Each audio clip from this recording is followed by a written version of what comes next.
लड़की जम्बी की तरह चलने की प्रैक्टिस कर रही थी, मगर उसने हद से ज़्यादा बढ़ा चढ़ाकर किया। उसके पास खड़ा असली जम्बी बोला, शांत रहो। धीरे धीरे दोनों भीड़ से गुजर गए। अच्छा हुआ किसी ने ध्यान नहीं दिया। फिर जहाज़ पर लौटकर जम्बी ने उसे खाना दिया। उसने प्लेन की आखिरी वाइन की बोतल तक बांट दी। उसे लड़की बहुत पसंद आई। लड़की भी ढीली हुई और उससे बातें करने लगी। उसने उसे एक नाम दिया। जम्बी खुश हो गया। उसे पहले कभी नाम नहीं मिला था। लड़की ने फिर कहा कि उसे जाना है, मगर जम्बी ने रोक लिया। बोला, बाहर बहुत खतरा है, कुछ दिन मेरे साथ रहो, फिर निकलना।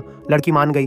अगले दिनों में उसने अपने रिकॉर्ड बजाए। लड़की ने उसे गाड़ी चलाना सिखाया। वे खेलते रहे, नाचे भी, करीब हो गए। दिन में वह उसे देखता रहा, रात में आंखें बंद न की। जम्बी को मोहब्बत हो गई थी, मगर अगले दिन लड़की गायब थी। वह जम्बियों से घिरी थी। जम्बी भागा, मगर लड़की ने उसे धक्का दे दिया। तभी एक गंजा जम्बी उसे काटने आया। अचानक वही जम्बी कूद पड़ा और उसे बचाया। उसने सबको मार गिराया, मगर अब सामने ढांचा जम्बी था। दोनों भागे। दरवाजा बंद करके उसे रोक दिया, मगर बाहर और 3 ढांचा जम्बी खड़े थे। तभी एक कार टकराई और उन्हें कुचल दिया। ड्राइवर उसका पुराना जम्बी दोस्त था। सब पार्किंग भागे। लड़की ने गाड़ी चलाई, मगर भीड़ ने रास्ता रोक दिया। तब उसने उसका हाथ पकड़ा। लड़की चौंकी। जम्बी हटकर रास्ता बना रहे थे, मगर ढांचे फिर आ गए। वे कार में कूदे और भाग निकले। रास्ते में वही पुराना संगीत बज रहा था। बारिश ने माहौल और गहरा दिया। वे एक पुराने घर में रुके। तस्वीरें खींची जैसे प्रेमी हों। उस रात लड़की ने उसे ऊपर बुलाया। कपड़े बदलते वक्त भी छुपी नहीं। उसने मीठा सपना देखा, मगर सुबह वह फिर गायब थी। उसे पता था इंसान और जॉम्बी कभी साथ नहीं रह सकते। वह उसे प्यार नहीं कर सकती। लड़की इंसानों के ठिकाने लौट गई और जॉम्बी बारिश में अकेला चला। तभी उसके कुछ साथी आए। बोले, इंसानी एहसास से हमारे दिल फिर धड़कने लगे,